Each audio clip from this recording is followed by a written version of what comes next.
And like I said, the main character's family was horrifying by the time they got to see what the main character looked like after his tortured and being captured twice. They are furious. They are out for blood. They're also furious when they learned that the sister-in-law was almost kidnapped with the main character.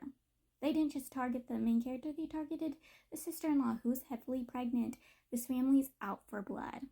They agreed to allow the Melite to take complete, utter control over their military force. Because again, the main character's father's military is under his restriction and his orders. The royal family has no rights over the military force, cannot tell them what to do. They will do what they do when they want to do it. And the main character's father and his eldest brother's like, you can take over our military. You can do whatever you want with our military. Take down the bastard who did this to our child, did this to our little treasure. Because again, the main character is this family's treasure and the royal princess. Like, they want this bastard down. They're keeping the Leaper alive long enough to get information from him, and then they're going to kill him. Because the abilities come from their life force, he can't really use his abilities, but they cut off the vessels in his legs so he wouldn't be able to use his legs to escape anyways. So the Leaper had told the main character and the ex-subordinate about his past, and his past is kind of sad, but I don't feel bad for him at all. Not one bit. Basically, when his abilities showed themselves, his father accused his mother of cheating and having a child with another man and kicked them out of their home. And a lot of times, ability users are hated and scorned. And so, him and his mother were hated for being a woman who cheated on her husband and a child who was a bastard child from an adulteress, but also a cursed being. So they suffered. His mother refused to leave their hometown, hoping that one day his father would change his mind and take them back. And she literally would have to sell herself to make a living for them. Even though he kept pleading to his mother that he could use his ability to get them to somewhere safe, somewhere who was a little more accepting of their abilities, but no. His mother sooner or later passed, and the Melite's uncle found him and took him in and was the one who provided him food, care, education, basically became the father he never had. That's why he's so heavily loyal to the Melite's uncle and why he absolutely hates the main character's country. Also, it was kind of the uncle who kind of created the ability user force, the one that basically used ability users until they died and got what they wanted from them until they died. Yes, and the Melite was the one who took it down. The moment that battle ended in the fortress 19 years ago, the Melite went, no more. We're not using ability users. We're not scorning, hating ability users and then throwing them away when we don't need them anymore.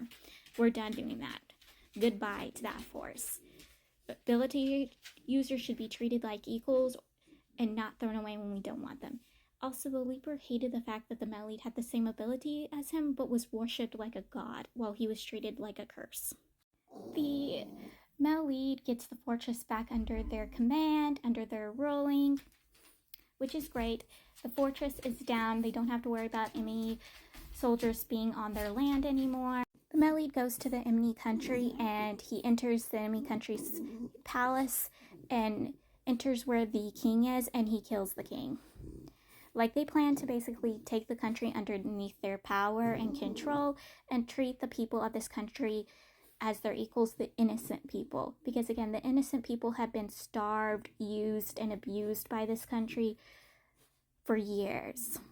Like, things were horrible for them for years, and they want to get these people the treatment they should have got years ago by a king that was supposed to protect them. But no, this king was selfish, greedy, and planned to attack a country that was much vastly powerful than them and made his people suffer. Literally suffer. Like, the people literally had to become mercenaries to make even a bit of a living. And even that wasn't a good living. Like, it was bad. And the Melite wants to get these people the treatment they deserve. Though 18 years ago, the Melite would have wanted everyone to kind of burn. Because how furious and pissed he was. Like, the main character's father tells this to the main character. He's like, the Melite was on a bloodshed battle years ago. Like, he wanted to see this country burn to the ground for what they did to us 18, 19 years ago. And the main character's surprised, so he goes to the Male Lead, and they have a talk, and the Male Lead promises him that he's not going to harm innocents. Even back then, he knew he shouldn't harm innocents. That's why he didn't go so far. But yes, he wanted blood. He wanted bloodshed. He wanted people to die for what they did to them 18, 19 years ago. Especially when they took someone so important to him. Very important to him. The main character was like comatose or bedridden this entire time, and finally awakens. And he has like a moment where he awakens again, and he rushes out to the Male Lead, and the Male Lead meets up with him and holds him in his arm, even though the main character was supposed to stay in bed and stay well. But no, he rushed to the Male Lead. Sooner or later, the main character is sent back to the royal captor, where he's kept safe and sound, because again, it's not safe for him to be near the actual battle scene, the actual battlefields. And the main character's like, I understand that. I'll stay back. I'll be safe. Though, before the main character comes to understand this fact, he does the whole thing where he's been doing these past 3 books, which is, I don't think I can be by the Male Lead's side. I don't think he trusts me to protect his heart. I'm so weak and useless. I don't deserve it. And I wanted to strangle him. I'm like, shut up. How many times does the Male Lead have to tell you you don't have to be his shield? You don't have to self-sacrifice to be by his side. Like, you literally almost died on him, and he almost fell apart again. If you had died, he would have literally killed himself probably, because he wouldn't have been able to handle it. I do not understand how you don't get that. He's like, I'm so weak and useless. I can't be by his side. I can't fight with his side. I'm so worried if I can't do my duties correctly. And his knight is like, breathe. You have to have this conversation with him. Do not tell me these things. But once the main character sees his man, and they have a little bit of talk back and forth, because again, his insecurities are showing themselves again, he's like, you know what? I'm okay being a damsel in distress. I'm like, you should be. You don't have to fight. No one's telling you to take up a sword and shield and fight. All you have to be is happy by your husband's side. That's all he needs. Because, you know, back then, spouses like the Male Leads, like if you were a spouse of someone like the Male Lead or the main character's father, your duty was to stay back home and protect your fortress. Make sure the duty as the spouse was taken care of. Make sure you keep that fortress standing.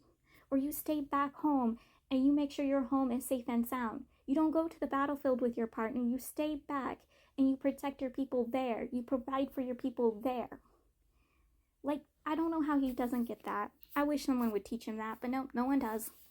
I wish he would realize that being the spouse doesn't make you weak or useless. You can do other things to help him without having to pick up a sword or a shield, and it annoys me that he never gets that. It really does.